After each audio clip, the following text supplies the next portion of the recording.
Welcome back students to my YouTube channel once again. Students, आज की इस video में हम देखने वाले हैं जो आपका चैप्टर नंबर सेकंड है साइंस का, एसिड्स इन बेसिस केमिस्ट्री का एक चैप्टर है।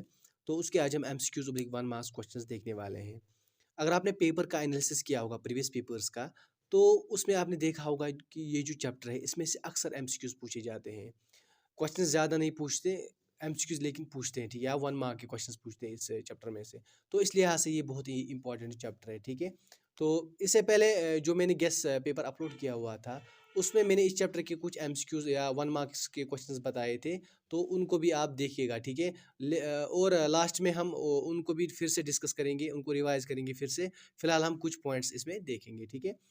वीडियो आगे बढ़ाने से पहले मैं आपसे रिक्वेस्ट करता हूं कि अगर आप इस चैनल पे नए हो तो चैनल को सब्सक्राइब जरूर कीजिएगा और बेल नोटिफिकेशन आइकन को भी आप प्रेस कीजिएगा, ताकि जो मेरे आने वाली वीडियोस की नोटिफिकेशन होगी वो भी आपको मिलती रहे। तो चलिए हम पहला पॉइंट देखते हैं आज की लेक्चर का।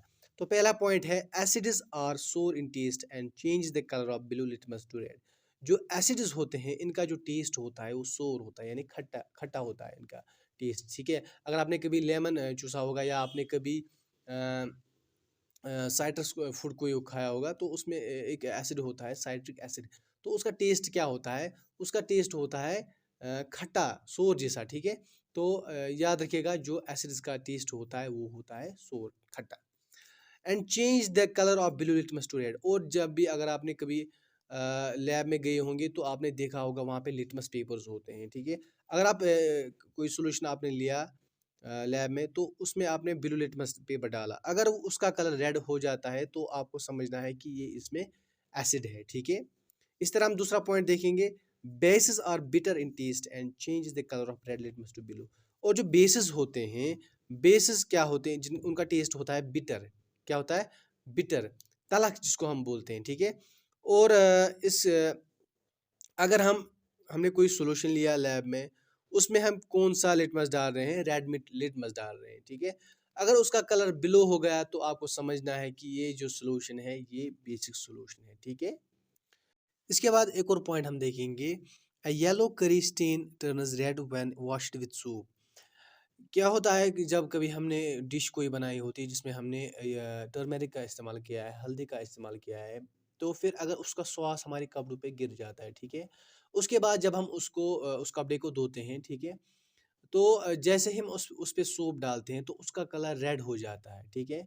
ऐसा क्यों हो जाता है? अक्सर जो गर्ल्स होते हैं वो ज़्यादा कपड़े धोते हैं, तो उन्होंने देखा होगा, उन्होंने इसको एनालाइज़ किया होगा कि जब भी वो कपड़े धोते हैं, ठीक है, अगर उस पे कोई सॉस, येलो कलर सॉस गिरा होगा, फिर जब उसमें वो सोप डालते हैं तो उसको वहाँ पे वो कलर जो है वो रेड आ जाता है। ऐसा क्यों हो जाता है, ठीक है? इसका रीज़न क्या है? सोप जो होती है, सोप बेस बेस की नेचर होती है, वो बेस होती है, ठीक है। और जो टर्मेरिक होता है इस सॉस में, ठीक है, अ, इस डिश में जो हमने आपने बनाई होती है, उसमें हम टर्मेरिक का इस्तेमाल तो करते ही है, ठीक है। तो वो एक नेचुरल इंडिकेटर होता है, नेचुरल इंडिकेटर होता है। जब भी वो बेस से इन कांटेक्ट विद बेस आ जाता है तो उसका कलर क्या आ जाता है? रेड, ठीक है। याद रखिएगा, जब भी टर्मेरिक एक इंडिकेटर है, जब भी turmeric in contact with base आ जाता है उसका कलर रेड आ जाता है। अगर एसिड होगा, फॉर एग्जांपल इस वक्त तो एसिड नहीं है, अगर एसिड होगा तो उस वक्त वो अपना कलर चेंज नहीं करता, वो येलो ही रहता है। तो इसका मतलब जब भी टर्मेरिक बेस के इन कांटेक्ट आ जाता है तो उसका कलर रेड आ जाता है। इसी की वजह से क्या हो जाता है, जब भी कपड़े में जो टर्मेरिक मतलब sauce, turmeric yellow colour sauce आपके कपड़ों पे गिर जाता है, तो उसकी वजह से जब हम सोप इस पे डालते हैं तो उसका कलर रेड आ जाता है, ठीक है। इसकी वजह यही है, ठीक है। अगर आपको इस तरह से का क्वेश्चन आए या ऑब्जेक्टिव आए तो आप लिखना ये, ठीक है। इसके बाद एक और पॉइंट हम देखेंगे, लाइमस्टोन, चॉक, मार्बल और different forms of calcium carbonate.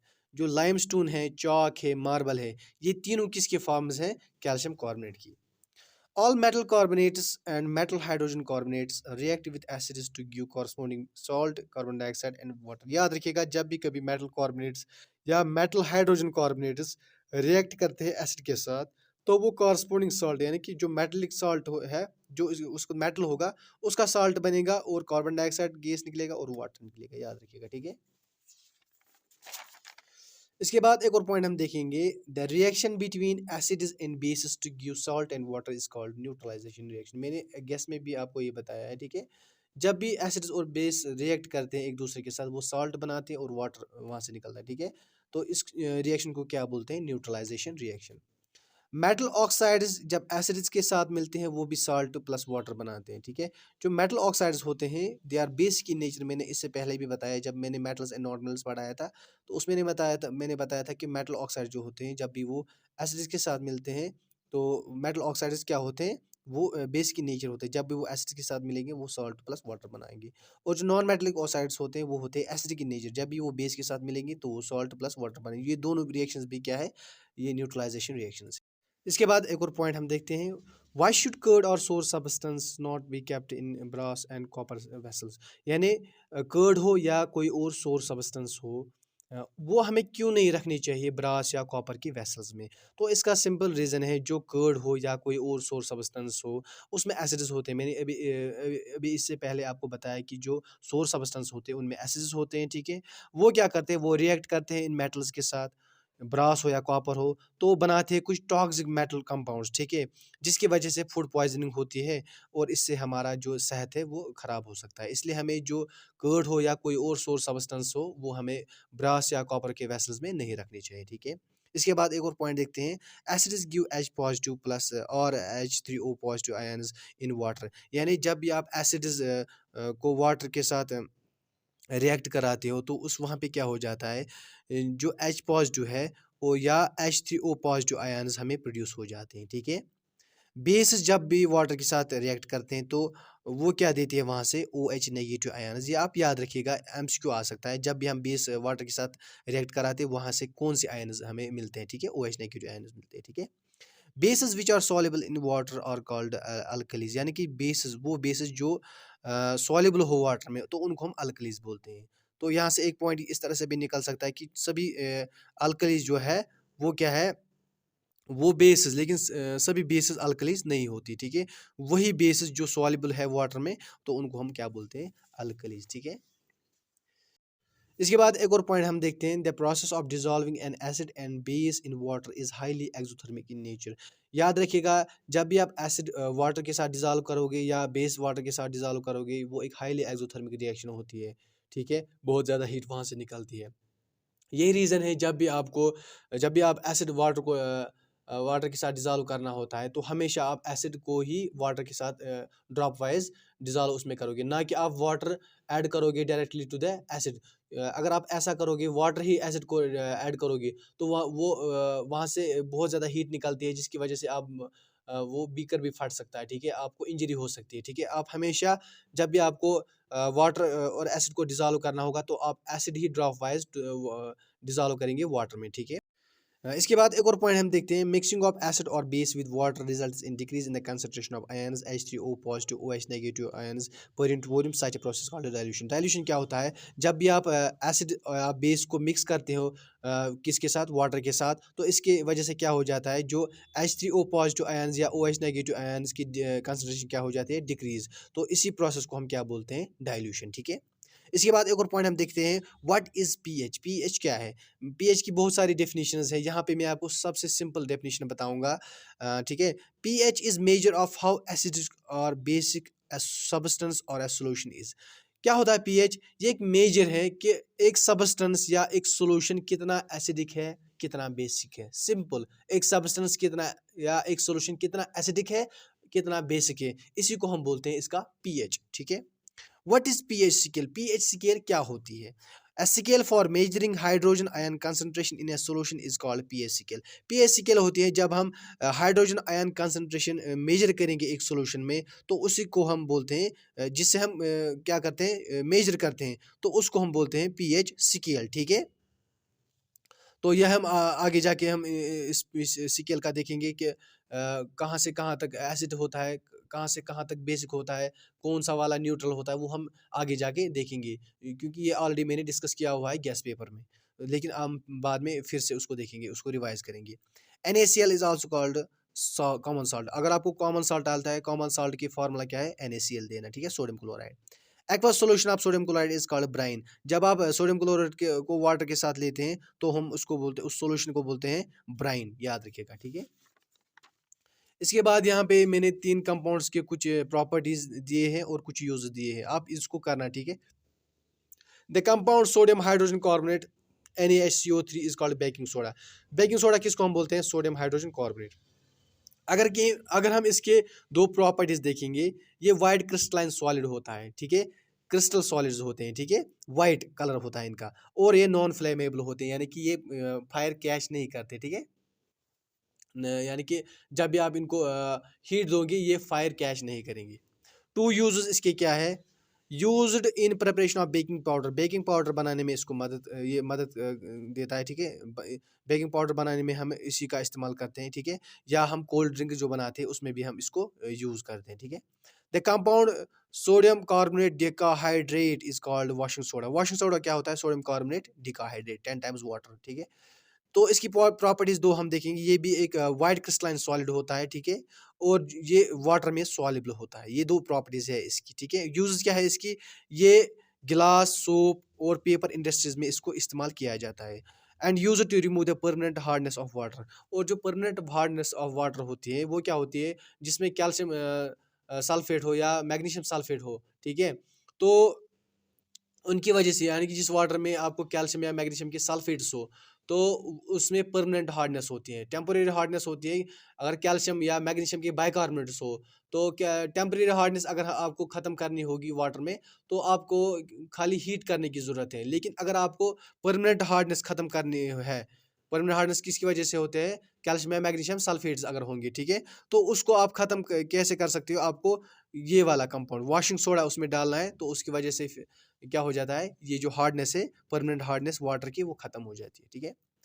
Calcium sulphate hemihydrate CaSO4 half water, ठीक है। हेमीहाइड्रेट होता है हाफ वाटर, ठीक है, उसको हम बोलते हैं प्लास्टर ऑफ पेरिस, POP, ठीक है। इसकी क्या यूजेस है? User for making toys. अगर आपने टॉयज देखे होंगे, टॉयज इसी के बने होते हैं। बहुत से टॉयज किसके बने होते हैं? POP की। या user for making surface smooth. Surfaces को स्मूथ करने के लिए हम POP करते हैं घरों में, आपने देखा भी, आप घरों में करते भी होंगे POP, ठीक है। इसको स्मूथ जो सरफेस है उससे स्मूथ हो जाती है, ठीक है। इसका ये 2 यूजेस है किसके? POP के, ठीक है। तो इसके बाद हम कुछ और पॉइंट्स देखते हैं जो कि मैंने ऑलरेडी आपके साथ डिस्कस किए हुए हैं। ये मैंने गेस्ट पेपर में ऑलरेडी डिस्कस किए हुए हैं, ठीक है। व्हाट इज़ पीएच अभी मैंने आपको बताया। अगर हम देखेंगे, अगर पीएच लेस देन 7 होता है तो वो एसिड्स होते हैं, वो सॉल्यूशंस एसिड होंगे, ठीक है। अगर आपको पीएच ज़्यादा है 7 से greater than 7 to up to 14, तो वो बेसिस होते हैं, ठीक है। पीएच अगर 7 होता है तो वो न्यूट्रल है, ठीक है। एसिड्स जब भी बेस के साथ मिलते हैं, अभी मैंने बताया salt plus water neutralisation reaction, ठीक है। जब भी स्ट्रॉन्ग एसिड वीक बेस के साथ रिएक्ट करते हैं, ठीक है, तो वो वहाँ एसिडिक सॉल्ट सॉल्यूशन जो बनेगा उसका पीएच होगा लेस देन 7, क्योंकि यहाँ पे स्ट्रॉन्ग एसिड है, इसलिए पीएच लेस देन 7। ये मैंने ऑलरेडी बताया हुआ है, यहाँ पे मैं थोड़ा आपको रिवाइज फिर से करूँगा, ठीक है। Strong base plus weak acid वो क्या देते हैं? बेसिक सॉल्ट सॉल्यूशन देते हैं, पीएच उसका ग्रेटर देन 7 होता है। Strong acid plus strong base जो होती है वो न्यूट्रल सॉल्ट देता है। जब दोनों स्ट्रॉन्ग है तो न्यूट्रल सॉल्ट पीएच 7। जब वीक एसिड जब वीक बेस के साथ रिएक्ट कराते हैं तो वहाँ से न्यूट्रल सॉल्ट हमें मिलता है, ठीक है, उसका भी पीएच 7 होता है, ठीक है। Acids change colour of blue litmus to red, अभी बताया मैंने, ठीक है। Bases change colour of red litmus to blue, ठीक है। तो उसके बाद जो लिटमस हो या टर्मेरिक हो, ये natural indicators of acids and basis है, ठीक है। अभी मैंने बताया कि टर्मेरिक से हम किस तरह से एसिड्स और बेस का पता चलता है, ठीक है। फिनोप्थिलिन हो या मिथाइल ऑरेंज, ये सिंथेटिक इंडिकेटर्स है। वो नेचुरल है लिटमस और टर्मरिक। फिनोप्थिलिन और मिथाइल ऑरेंज ये क्या है? Synthetic indicators of acids and bases. Phenolphthalein एक वीक एसिड है, मिथाइल ऑरेंज भी एक वीक एसिड है, ठीक है। Litmus is extract from lichen, याद रखिएगा लिटमस को हम लाइकन से एक्सट्रैक्ट करते हैं। पीएच ऑफ डाइजेस्टिव जूस वो लेस और इक्वल टू 2 होता है, याद रखिएगा, क्योंकि HCl की वजह से जो पीएच होता है, जो हमारे स्टॉक में पीएच होता है वो लेस देन, वो बहुत कम होता है, क्योंकि जितना कम होगा उतना ही डाइजेशन प्रोसेस अच्छा होगा, ठीक है। Acid is present in stomach is HCl होता है हमारे एसिड में, जो हमारे स्टोमक में जो एसिड होता है वो HCl होता है, ठीक है। PH of our body is 7 to 7.8, ठीक है। ये सभी पॉइंट्स मैंने NCERT बुक्स में से लिए हैं, ठीक है। एसिड रेन का पीएच क्या होता है? Less than 5.6। टूथ डिके कब स्टार्ट हो जाता है? जब आपका मुंह का जो माउथ का पीएच जब 5.5 से कम हो जाएगा, एसिडिक पीएच बन जाएगा, तो टूथ डिके होना शुरू हो जाता है। Acid is present in following things, क्या होता है, विनीगर होता है एसिटिक एसिड में, ठीक है, विनीगर में एसिटिक एसिड होता है, ऑरेंज या लेमन हो तो साइट्रिक एसिड, टेमेरिन हो या टॉट उसमें टैरेट्रिक एसिड होता है, टोमेटो होता है तो उसमें ऑक्जेलिक एसिड होता है, सोर मिल्क हो तो लैक्टिक एसिड, आंट स्टिंग या नेटल स्टिंग हो तो उसमें मेथनोइक एसिड या इसको हम फॉर्मिक एसिड भी बोलते हैं, ठीक है।